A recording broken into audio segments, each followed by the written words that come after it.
हाँ, hello friends, a very good morning to you all. आज हम डिस्कस करने वाले हैं उत्तराखंड में जो माध्यमिक विद्यालयों में जो शिक्षक की भर्तियां होती हैं उसके लिए विज्ञापन आ चुका है। अर्थात हम ऐसा कह सकते हैं कि एलटी का विज्ञापन जो है सरकार ने रिलीज़ कर दिया है। कल दिनांक 14 मार्च को ये जो नोटिफिकेशन है आया है। और डिस्कस करते हैं, चलिए देखते हैं क्या क्या गाइडलाइंस दी हुई हैं, कैसा सिलेबस है और कब फॉर्म भरना है, कब इसकी लास्ट डेट है फॉर्म भरने की। सभी चीज़ों को देखेंगे। ठीक है, चलिए वन बाय वन डिस्कस करते हैं। ये सबसे पहले ये जो नोटिफिकेशन निकाला है ये ट्रिपल एस सी ने निकाला हुआ है, उत्तराखंड अधीनस्थ सेवा चयन आयोग के द्वारा निकाला गया है। और ये जो नोटिफिकेशन निकाला गया कल 14 मार्च को निकाला गया था। इसमें लिखा हुआ है विज्ञापन प्रकाशन की जो तिथि है वो है 14 मार्च। और ऑनलाइन आवेदन की प्रारंभिक तिथि दी हुई है आपको 12 मार्च। ऑनलाइन आवेदन की अंतिम तिथि जो लास्ट डेट है वो 12 अप्रैल है। 12 अप्रैल से पहले पहले आप सभी को इसको फॉर्म को फिल करके सबमिट करना है। और उसके बाद ऑनलाइन आवेदन पत्र में संशोधन करने की तिथि, इसमें अगर करेक्शन वगैरह करना है तो वो 16 अप्रैल से 18 अप्रैल के बीच में आपके लिए करेक्शन विंडो ओपन होगा। उस करेक्शन विंडो में आपने जो जो करेक्शन आपने करने हैं फॉर्म में वो आप करेक्शन कर सकते हैं। उसके बाद लिखित परीक्षा की अनुमानित तिथि जो है वो जुलाई में दी हुई है। मतलब जो आपका एलटी का एग्ज़ाम होने वाला है वो कब होगा, आपका जुलाई में होगा, है ना। एलटी का एग्ज़ाम मतलब ये जो टीचर्स के लिए एग्ज़ाम होने वाला है उसमें आपके सभी सब्जेक्ट्स होंगे, Hindi, English, math, science, SST, सभी सब्जेक्ट जितने भी होते हैं हमारे सभी के लिए ये जो नोटिफिकेशन है ये निकाला गया है। और सभी आप डिस्कस करते हैं वन बाय वन, देखते हैं किन किन पोस्ट के लिए है ये, है ना। उसके बाद कहा गया है टोटल 786 पोस्ट हैं इसमें, किसमें, कुमाऊं मंडल में। और आपका 758 पोस्ट हैं आपका कहाँ, आपका गढ़वाल मंडल में, है ना। और टोटल मिला के 1544 मीन्स 1544 पोस्ट आपके एटलीस्ट हैं यहाँ पर, है ना। उसके बाद लिखा हुआ भी है अभ्यर्थी के चयन हेतु आयोग द्वारा वस्तुनिष्ठ प्रकार की बहुविकल्पीय ऑफलाइन पेपर होगा, है ना। पेपर आपका ऑफलाइन होगा, यहाँ पर ये ध्यान देने वाली बात है। कोई पेपर ऑनलाइन नहीं होगा, जैसे चलता हुआ आ रहा है पहले से उसी तरीके से ऑफलाइन पेपर होगा। अथवा ऑनलाइन मोड में प्रतियोगिता परीक्षा कराई जाएगी। अथवा साथ में ये भी दिया हुआ है कि ऑनलाइन मोड में प्रतियोगिता परीक्षा कराई जाएगी। अब देखो क्या कंडीशन बनती है, क्योंकि लास्ट ईयर की अगर हम बात करें तो लास्ट ईयर तक जो पेपर हुआ है एलटी का वो ऑफलाइन हुआ है। क्या पता इस बार आयोग थोड़ा कुछ चेंज कर दे, चेंज तो वैसे ही किया हुआ है आयोग ने इस बार सिलेबस में, है ना। चलिए देखते हैं, आगे बढ़ते हैं। प्रतियोगी परीक्षा के संबंध में उल्लिखित तिथि वहाँ अनुमानित है और दिया हुआ है कि जुलाई में संभावित है एग्जाम होना, है ना। चलिए आगे बढ़ते हैं थोड़ा सा। फिर इसमें दिया हुआ है बाकी किस किस तरीके से आपको फॉर्म भरना है। उसमें बाकी दिया हुआ है कि आपको ऑनलाइन फॉर्म भरते समय आपने मोबाइल नंबर, एसएमएस तथा ईमेल द्वारा भी आपको जो भी इंफॉर्मेशन है वो उपलब्ध करा दी जाएगी, कब आपका फॉर्म भरा गया है और कब आपका जो एग्ज़ाम है उसका एडमिट कार्ड डाउनलोड कर लीजिए, उसके लिए आपके पास मैसेज या मेल आ जाएगा, है ना। और कोई भी कह रहा है कि डाक द्वारा आपको कोई लेटर नहीं भेजा जाएगा कि ये एडमिट कार्ड है आपका, है ना। डाक से नहीं भेजा जाएगा, ऑनलाइन ही आपको निकालना पड़ेगा, जैसे सभी एग्जाम्स में होता है ज़्यादातर, है ना। और परीक्षा कार्यक्रम की प्रवेश पत्र जारी करना कब होगा और रिजल्ट कब आएगा वो सब किस में देखेंगे, आप इस वेबसाइट से आप हम देख सकते हैं, ठीक है। चलिए आगे बढ़ते हैं, उसके बाद देखते हैं यहाँ देखेंगे सहायक अध्यापक एलटी गढ़वाल मंडल के अंतर्गत 60% सीधी भर्ती में जो सामान्य शाखा है उसमें कुछ पोस्ट हैं वो देखेंगे। सबसे पहले हम बात करते हैं सहायक अध्यापक हिंदी की। इसमें दिया हुआ है आपको अनुसूचित जाति में रिक्त पद 18 हैं, जिसमें से उत्तराखंड वुमेन के 6 हैं आपका, अनुसूचित जनजाति में 3 हैं और उत्तराखंड वुमेन सब कैटेगरी वाइज दी हुई है आपको। ओबीसी का दिया हुआ, ईडब्ल्यूएस का दिया हुआ, जनरल में 15 पोस्टें हैं आपका हिंदी में, है ना। किसके लिए, उत्तराखंड महिला के लिए। ऐसे ही स्वतंत्रता संग्राम सेनानी के आश्रित हैं जो 1 पोस्ट है, भूतपूर्व सैनिक के लिए 5 हैं, ऐसे ही ऑर्फन है जो 1 है अनुसूचित जनजाति में, 1 है आपका अन्य पिछड़ा वर्ग में और 3 है आपका जनरल में, है ना। और दिव्यांग के लिए 4 पोस्ट रिक्त, 4 पोस्ट हैं यहाँ पर, है ना। ठीक है, आगे बढ़ेंगे। उसके बाद सहायक अध्यापक अंग्रेजी, अंग्रेजी के लिए भी कुछ इस तरीके से दिया हुआ है, अंग्रेजी में दिया हुआ है आपको, है ना। अंग्रेजी में भी सभी पोस्ट दी हुई है, टोटल पोस्ट आपका 81 है ना। और हर कोई कैटेगरी में कैटेगरी वाइज आपको दिया हुआ है कि किस कैटेगरी में कितना कितना रहना है, क्या क्या रहना है ना। 81 टोटल पोस्ट है, 24 हैं यहाँ पर आपका उत्तराखंड स्वतंत्रता संग्राम सेनानी, बाकी A1, 4, 4 इस तरीके से डिवाइड किया हुआ है ना। ऐसे संस्कृत की हम बात करें, संस्कृत में पोस्ट है टोटल पोस्ट 7 दी हुई हैं आपका, है ना। इस तरीके देख लीजिएगा आपको, ठीक। आगे बढ़ते हैं, ऐसे ही सभी सब्जेक्ट्स का है। मैथ की बात करेंगे, है ना। मैथ में दिया हुआ है आपको, है ना, अनुसूचित जाति अनुसूचित जनजाति टोटल 60 पोस्ट है ना, इस तरीके से, ठीक हो गया। 17 इसमें जनरल की होंगी, सभी अलग अलग तरीके से आपको दिया हुआ है, ठीक है। सॉरी 17 जनरल की नहीं, यहाँ पर 32 जनरल की है ना। जनरल में पोस्ट जो है 32 दिए हुए आपको, है ना। चलिए आगे बढ़ते हैं। उसके बाद ऐसे ही साइंस में दिया हुआ है आपको, है ना। साइंस की जो पोस्ट हैं वो है इसमें टोटल है आपका 112 पोस्ट है साइंस की। उत्तराखंड महिला है जो, वो है 34 आपका, 2 है स्वतंत्रता संग्राम सेनानी, सभी इस तरीके से देख लीजिएगा आप, है ना। सहायक अध्यापक सामान्य की बात करें, उसमें टोटल 93 पोस्ट हैं आपके पास, 28 उत्तराखंड महिला हैं, बाकी एक स्वतंत्रता संग्राम भूतपूर्व सैनिक सभी आपको दिए हुए हैं, ठीक है। चलिए आगे बढ़ते हैं। व्यायाम की पोस्ट भी है, पीटीआई की पोस्ट भी आई हुई है इस बार, है ना। 57 टोटल पोस्ट हैं यहाँ पर, है ना। उत्तराखंड महिला स्वतंत्रता संग्राम सेनानी 18 महिलाएं 18, इस तरीके से सारी पोस्ट हैं, देख लीजिएगा। गृह विज्ञान की पोस्ट हैं, गृह विज्ञान में एक पोस्ट है गढ़वाल मंडल के अंदर सीधी भर्ती में। और सहायक अध्यापक वाणिज्य की पोस्ट भी देखने को मिल रही है यहाँ पर, है ना। वाणिज्य की पोस्ट भी है यहाँ पर, टोटल 10 पोस्टें दी हुई हैं इस तरीके से, ठीक है। चलिए आगे बढ़ते हैं। उसके बाद आगे बढ़ेंगे, आगे बढ़ने पर देखते हैं यहाँ पर आपको हाँ,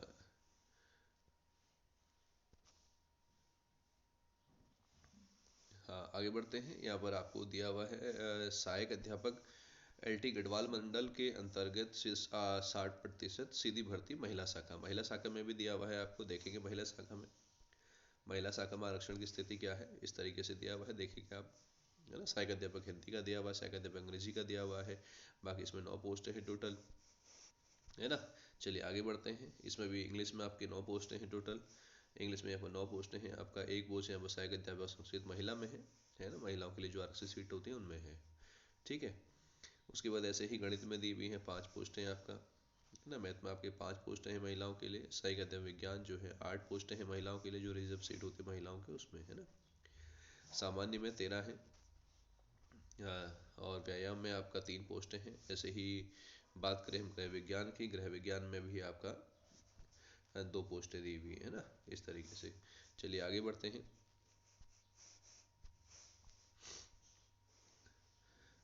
ये बाकी संगीत में भी है, म्यूजिक में भी पोस्ट हैं आपके इस बार 2, सहायक अध्यापक कला में भी पोस्ट हैं ना, सभी चीज़ों में पोस्ट हैं आपके पास, ठीक हो गया।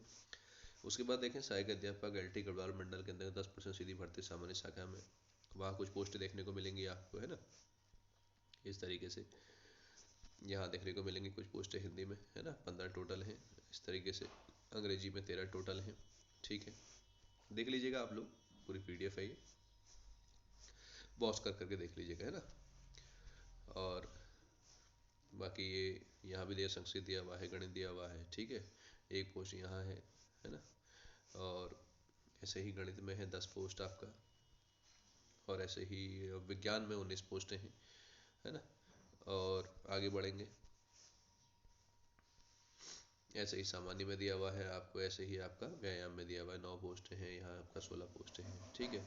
चलिए आगे बढ़ते हैं। ऐसे ही बात करें फिर आपका वाणिज्य में दिया हुआ है, कला में दिया हुआ है ना, वाणिज्य में है, कला में है, यहाँ पर एक पोस्ट है, जनरल में यहाँ 22 पोस्ट है ना, टोटल आपका 106 पोस्ट ये हो गई, ठीक है। उसके बाद सहायक अध्यापक गढ़वाल बंदा 10% सीधी भर्ती के है ना, यहाँ दिया हुआ है आपको। उसके बाद यहीं सहायक अध्यापक हिंदी हो गया, अंग्रेजी हो गया, इस तरीके से सभी सब्जेक्ट के आपको मिलेंगे, सामान्य मिलेगा आपको, कला मिलेगा, कुल योग हो गया, ठीक है। उसके बाद कौमंडल के अंतर्गत आगे बात, कौमंडल की जो बात करते हैं, कौमंडल के अंतर्गत हैं आपके पास हिंदी की होगी, इसी तरीके सारे मिलेंगे आपको, है ना। टोटल पोस्ट यहाँ पर 70 है हिंदी में, है ना। आगे बात करेंगे अंग्रेजी की, अंग्रेजी में जो आपके पास टोटल पोस्ट हैं वो है आपके पास 55, ऐसे ही सहायक अध्यापक संस्कृत है, उसमें 11 पोस्टें हैं आपके पास, है ना। चलिए आगे बढ़ते हैं।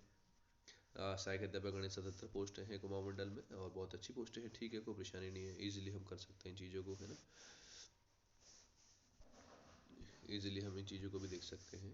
और सहायक अध्यापक गणित में 77 पोस्ट हैं, 77 पोस्ट हैं आपके पास, और आसानी से, मतलब काफ़ी अच्छी पोस्टें हैं, अब मेहनत करने वाले अगर बच्चे हैं तो ईजिली क्वालिफाई कर सकते हैं इस एग्ज़ाम को। चलिए आगे बढ़ते हैं। ऐसे ही विज्ञान में दी हुई हैं आपको। विज्ञान में आपके पास पोस्टें हैं आपका 79 पोस्टें हैं, है ना। ऐसे सामान्य में यहाँ 99 पोस्टें हैं, काफ़ी अच्छी पोस्टें हैं, है ना। चलिए आगे बढ़ते हैं। ऐसे व्यायाम में दिए हुए 39 पोस्टें हैं आपके पास। गृह विज्ञान में आपके पास एक पोस्ट है ना। चलिए आगे बढ़ते हैं। कहते हैं वाणिज्य में 3 पोस्टें दी हुई हैं आपको, है ना, इस तरीके से। चलिए आगे बढ़ेंगे। संगीत में 3 पोस्टें हैं आपके पास, है ना। और 3 पोस्टें आपके पास है। सहायक उर्दू में 2 पोस्टें आपके पास है ना। चलिए आगे बढ़ते हैं। सहायक अध्यापक कला में आपके पास 561 पोस्टें न सॉरी 122 पोस्टें हैं और टोटल 561 हो गई, है ना। इस तरीके से कुछ सीधी भर्ती में भी होंगी। कौन 4% सीधी भर्ती महिला शाखा की अगर हम बात करें, महिला शाखा में भी जैसे गढ़वाल मंडल में थी उसी तरीके से कुमाऊं मंडल में भी आपको देखने को मिलेंगे, है ना। ऐसे ही हिंदी में, अंग्रेजी में, संस्कृत में 1 पोस्ट है आपका। सहायक गणित में 10 पोस्ट हैं आपके पास, है ना। विज्ञान में 17 पोस्टें हैं आपके पास। सहायक अध्यापक इसमें आपके 21 पोस्टें हैं आपके पास। व्यायाम में आपके पास 8 पोस्टें हैं। गृह विज्ञान में आपके पास 8 पोस्टें हैं। संगीत में आपके पास 3 पोस्टें हैं, इस तरीके से, है ना। ये बाकी दिया हुआ। फिर 10% सीधी भर्ती में है, इस तरीके से। हिंदी में आपका, है ना, अंग्रेजी में आपका, संस्कृत में आपका, इस चीज़ को देख लीजिए। गणित में आपके, है ना, विज्ञान में आपके पास, सामान्य में आपके पास, व्यायाम में आपके पास, वाणिज्य में आपके पास, है ना, कला में आपके पास। फिर 10% सीधी भर्ती महिला शाखा के लिए है, हिंदी, फिर वही अंग्रेजी, है ना। इस तरीके से सब दिया हुआ है आपको, जैसे ये अंग्रेजी, गणित, है ना। फिर आपके पास विज्ञान में दिया हुआ है इस तरीके से। विज्ञान में 3 पोस्टें हैं ना। ऐसे ही व्यायाम में दिया हुआ है 1 पोस्ट है आपके पास। गृह विज्ञान में दिया हुआ, कला में दिया हुआ है ना, इस तरीके से। फिर बाकी नोट लिखा हुआ है, नोट पढ़ लेते हैं। नोट क्या है? नोट लिखा, महिला शाखा के अंतर्गत सहायक अध्यापक के पद महिला अभ्यर्थियों से भरे जाएंगे। जो महिला शाखा दिया हुआ उसमें केवल महिला अभ्यर्थी ही अप्लाई कर पाएंगे। सामान्य शाखा के पद महिला और पुरुष दोनों अभ्यर्थियों के लिए द्वारा भरे जाएंगे। जो सामान्य होता है, सामान्य में महिला और पुरुष दोनों भर पाएंगे। और जो केवल महिला शाखा है उसमें केवल महिला ही फॉर्म भर पाएंगे, ठीक है। आगे बढ़ेंगे। आवेदन पत्र में अभ्यर्थी को 60% सामान्य शाखा, 60% ये इस तरीके से दिया हुआ है, ये पढ़ लीजिएगा आप, है ना। 60% महिला शाखा विभागीय, प्रतिशत सामान्य शाखा तथा ये इस तरीके चयन के लिए उपलब्ध होगा। और बाकी इसमें मेरिट के आधार पर दिया जाएगा, वो भी बाकी कंडीशन है। फिलहाल आपने अपने प्रिपरेशन में ध्यान देना है, बाकी इसमें उतना कुछ फोकस नहीं करना है। थर्ड पॉइंट की बात करें, सीधी भर्ती 7% है, विभागीय कुछ सीधी भर्ती 60% है, विभागीय भर्ती 10% है। दोनों मंडल हेतु एक ही तिथि इसमें पर आयोजित की जाएगी। मतलब जो एग्जाम होगा, चाहे वो सीधी भर्ती के लिए हो चाहे वो विभागीय भर्ती के लिए हो, उसका टाइम एक ही रहेगा, है ना। चलिए आगे बढ़ते हैं।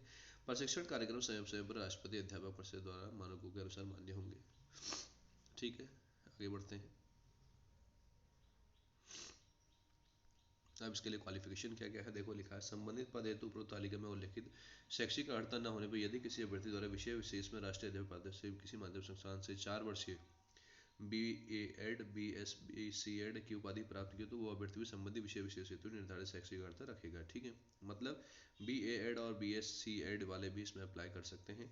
और वेतनमान तो आपको पता ही है, 44,900 से 1,42,000 लेवल 7 के जो है, लेवल 7 के अंतर्गत आते हैं। पद का स्वरूप अराजपत्रित होता है, अंशदायी होता है, पेंशन युक्त होता है। शैक्षिक अर्हता क्या है, क्वालिफिकेशन क्या है, उसमें दिया गया है आपको। अगर हम सामान्य की बात करें तो उसमें दिया हुआ है, वही कहीं से आपको क्या करना है, विधि द्वारा स्थापित, ये पढ़ लीजिएगा। अर्थशास्त्र, राजनीति शास्त्र इत्यादि विषय में किन्हीं 2 विषयों के साथ स्नातक उपाधि, परंतु उक्त 2 विषयों में किसी एक विषय तृतीय विषय के साथ तथा शेष एक विषय तृतीय वर्ष तक अनिवार्यता रहा हो, है ना। और बाकी B.Ed होना चाहिए आपके पास, या उसके बाद BA.Ed होना चाहिए, है ना। किसमें, ये बाकी सब्जेक्ट आपको दिए हुए हैं, ठीक है। ये सभी को पता ही है, जो अप्लाई करने वाले बच्चे हैं सभी के पास क्वालिफिकेशंस होती हैं। इसी तरीके से मैथ की बात करेंगे, है ना। एक ग्रेजुएशन में आपके पास मैथ कंपलसरी होना चाहिए, साथ में फिजिक्स भी होना चाहिए आपके साथ, है ना। मतलब कुल मिला के जो PCM वाले कैंडिडेट्स हैं वो अप्लाई कर सकते हैं, किसके लिए, मैथ की पोस्ट के लिए अप्लाई कर सकते हैं। बाकी आपके पास B.Ed वगैरह हो और BSc.Ed हो, है ना, और B.Ed हो तो आप दोनों अप्लाई कर सकते हैं, ठीक है। ऐसे ही साइंस की अगर हम बात करें, साइंस की अगर हम बात करते हैं, साइंस का अगर टीचर आपको बनना है तो ZBC, ग्रेजुएशन में ZBC होनी जरूरी है आपके पास। जूलॉजी, बॉटनी, केमिस्ट्री से आपका जो है ग्रेजुएशन होना जरूरी है ना। और लिखा हुआ भी है, 1 रसायन विज्ञान, 2 जंतु एवं 3 वनस्पति विज्ञान के साथ, इस तरीके से। बाकी B.Ed और BSc.Ed होना आपके पास आवश्यक है, ठीक हो गया। चलिए आगे बढ़ते हैं। सहायक अध्यापिका हिंदी की बात करते हैं। हिंदी में भी कुछ इस तरीके से दिया हुआ है ना। हिंदी की अगर हम बात करें, हिंदी में हमारे पास लिखा हुआ है, इसको थोड़ा डिटेल से पढ़ेंगे। भारत में विधि द्वारा स्थापित किसी विधा से हिंदी साहित्य जो अंतिम वर्ष तक हिंदी साहित्य मतलब लास्ट फाइनल ईयर तक होना चाहिए आपके साथ के साथ स्नातक की उपाधि हो, और आपके पास इंटरमीडिएट परीक्षा अथवा समकक्ष परीक्षा संस्कृत विषय के साथ उत्तीर्ण की हो। इंटरमीडिएट जो होनी चाहिए संस्कृत विषय के साथ हो। यदि किसी अभ्यर्थी में इंटर स्तर पर संस्कृत विषय ना रहा हो तो स्नातक स्तर पर संस्कृत एक विषय के रूप में हो। संस्कृत भी होना जरूरी है, चाहे वो अगर इंटर में ना हो तो कहाँ हो आपके पास एक ग्रेजुएशन में होना चाहिए, है ना। दूसरा लिखा हुआ है किसी राज्य सरकार से मान्य हुई बीएड की उपाधि आपके पास होनी चाहिए। एलटी डिप्लोमा होना चाहिए आपके पास। एनसीईआरटी के क्षेत्र शिक्षण संस्थान से 4 वर्ष इंटीग्रेटेड कोर्स या बीए बीएड होना आपके पास चाहिए। ठीक हो गया। चलिए आगे बढ़ते हैं। इसी तरीके से आपके पास संस्कृत की बात करें, संस्कृत की सहायक अध्यापिका आपको बनना है, सहायक अध्यापिका बनना है तो भारत में विधि द्वारा स्थापित किसी संस्कृत साहित्य से जो अंतिम वर्ष तक अनिवार्य रहा हो, मतलब बीए फाइनल में भी संस्कृत रहा हो आपका, कि उसकी डिग्री होनी चाहिए आपके पास, या हिंदी विषय के साथ उत्तीर्ण की हो आपने इंटर परीक्षा, और इंटर स्तर पर हिंदी विषय न रहा हो तो स्नातक पर एक हिंदी विषय अवश्य होना चाहिए जैसे संस्कृत के लिए था, है ना। वही एलटी डिप्लोमा और बीएड होना चाहिए, शिक्षा शास्त्री की उपाधि हो, या संस्कृत महाविद्यालय से शिक्षा शास्त्री की उपाधि हो आपके पास, एलटी डिप्लोमा हो, बीएड हो, शिक्षा शास्त्री हो, ये सारी डिटेल्स आपको दी हुई है ना। चलिए आगे बढ़ेंगे। या वो बीए ईएड होना चाहिए, किससे संस्कृत विषय से होना चाहिए आपके पास। ठीक है, चलिए आगे बढ़ते हैं। उसके बाद उर्दू की बात करेंगे। उर्दू का भी दिया हुआ है यहाँ पर आपको। सहायक अध्यापक अध्यापिका उर्दू अगर कोई बनने वाला है तो उसके लिए है, तो वही उर्दू साहित्य जो अंतिम वर्ष तक रहा हो बीए में आपका उर्दू साहित्य होना जरूरी है। एलटी डिप्लोमा बीएड होना चाहिए आपके लिए, है ना। अंग्रेजी की बात करें तो ग्रेजुएशन में इंग्लिश होना कंपलसरी है। इंग्लिश लिटरेचर की बात करें होना जरूरी है लास्ट तक। एलटी डिप्लोमा बीएड होना चाहिए, बीएड होना चाहिए आपके लिए, या है ना, इस तरीके से। चलिए आगे बढ़ते हैं। पेंटिंग की बात करते हैं। पेंटिंग वालों के लिए पोस्टें निकली हुई है। किसी विद्यालय से drawing and painting, fine art या विजुअल आर्ट में स्नातक होना चाहिए, ग्रेजुएशन होना चाहिए, बीएड होना चाहिए आपके पास। बीएड कंपलसरी कर दिया है इस बार आर्ट्स वालों के लिए, है ना।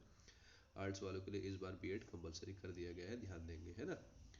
और मान्यता प्राप्त संस्कृत कला विषय में है तो बीए ईएड होना चाहिए 4 वर्ष वाला। ठीक है, चलिए आगे बढ़ते हैं। शारीरिक शिक्षा फिजिकल एजुकेशन की बात करेंगे। स्नातक होना चाहिए, ग्रेजुएशन होना चाहिए, कम से कम 1 वर्ष की अवधि का बीपीएड आपके पास होना जरूरी है। ठीक है, ये बात ध्यान देंगे बीपीएड वाले। उसके संगीत की बात करते हैं। संगीत आपको दिया हुआ है, संगीत में भी कुछ गाइडलाइंस है आपके पास। संगीत वादन में स्नातक होना चाहिए आपके पास, बीएड की उपाधि हो आपके पास, है ना, स्नातक हो, या सीनियर डिप्लोमा या भातखंडे संस्कृत विद्यालय से विशारद की उपाधि होनी चाहिए आपके पास। ये सारी जो गाइडलाइंस है इनको देख लीजिएगा, है ना। चलिए आगे बढ़ते हैं।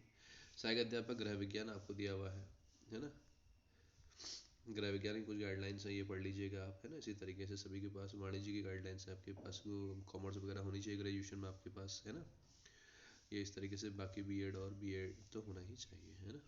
चलिए आगे बढ़ते हैं।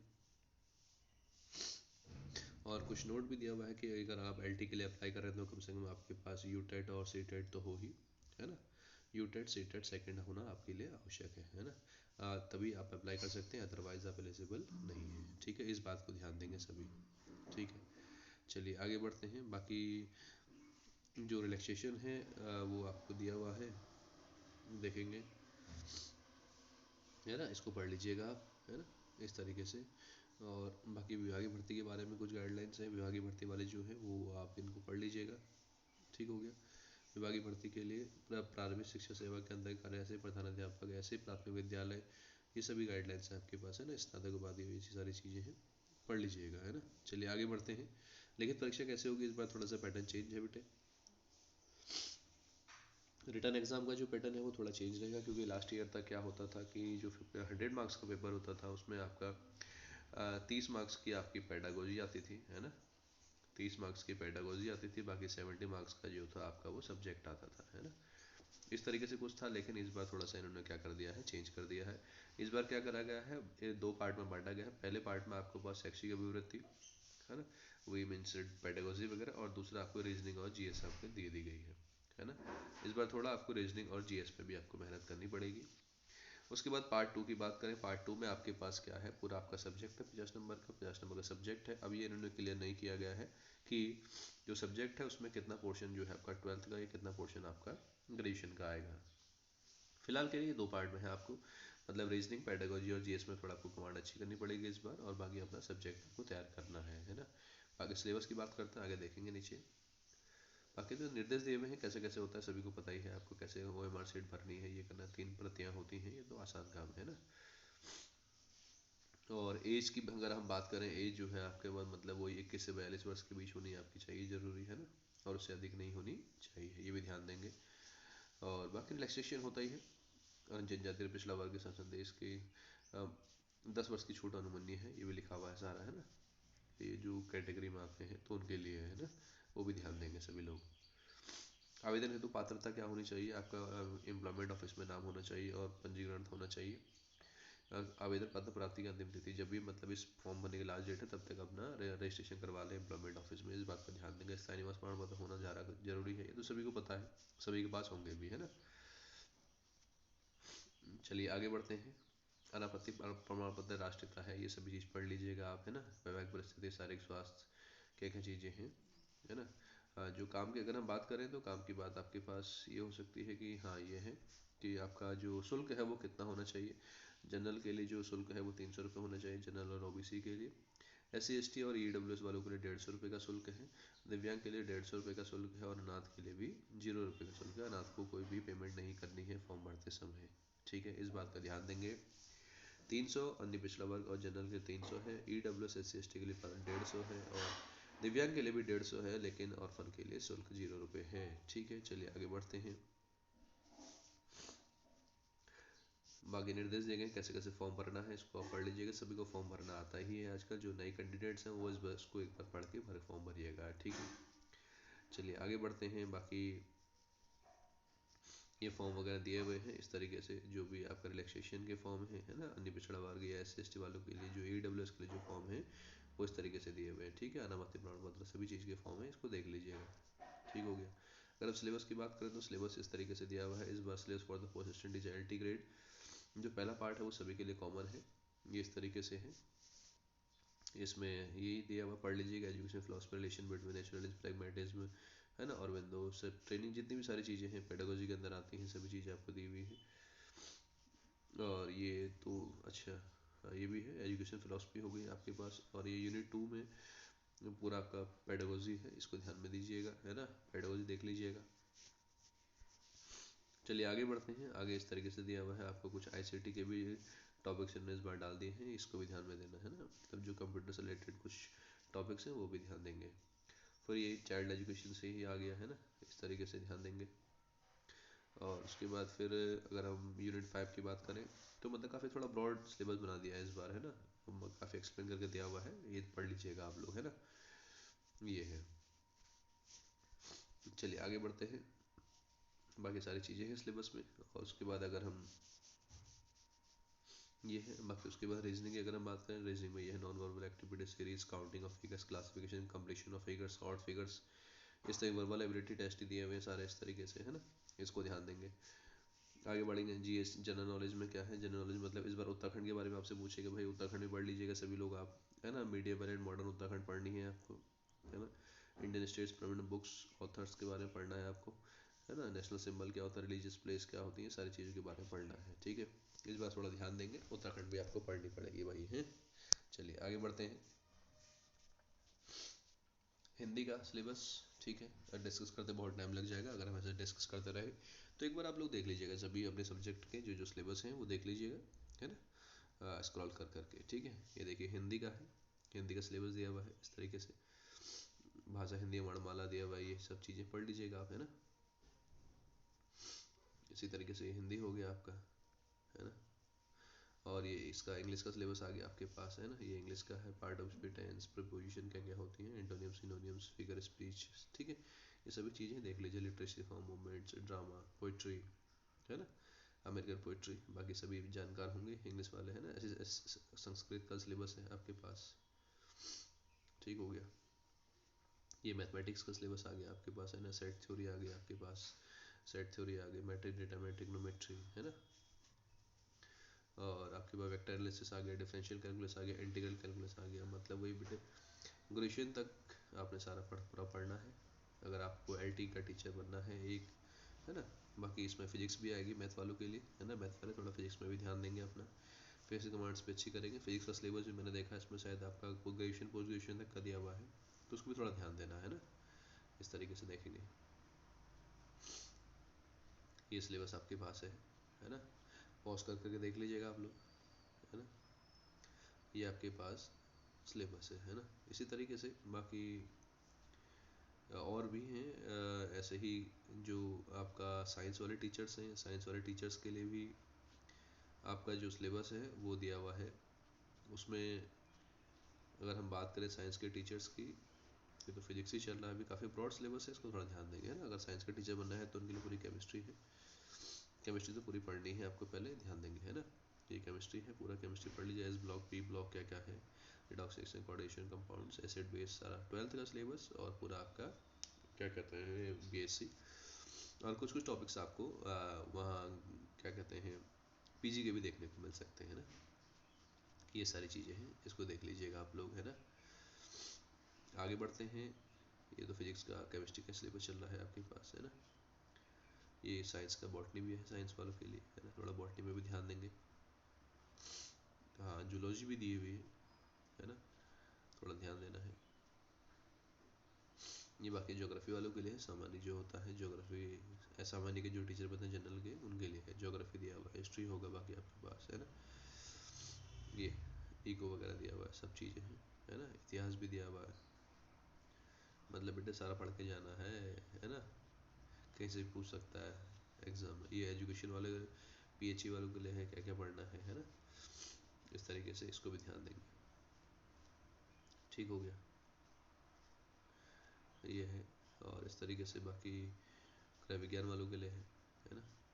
सभी अपना अपना सिलेबस देख लीजिएगा, है ना। बाकी अगर आपको इसकी ज़्यादा डिटेल चाहिए तो ये डिटेल आपको मिल जाएगी कहाँ से, इसके लिए आपको यूपी ट्रिपल एस की वेबसाइट पे जाना है, वहाँ से आप इसको डाउनलोड कर सकते हैं ना। इस तरीके से दिया हुआ है। बाकी उर्दू का सिलेबस भी आपको दिया हुआ है ना। इस तरीके से बाकी आपके पास पेंटिंग का सिलेबस भी आ गया, है ना।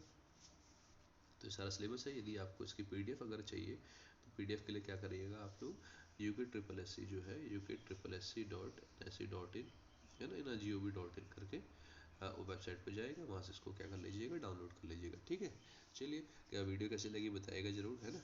और बाकी मिलते हैं आपके पास नेक्स्ट वीडियो में, तब तक के लिए थैंक यू, है ना।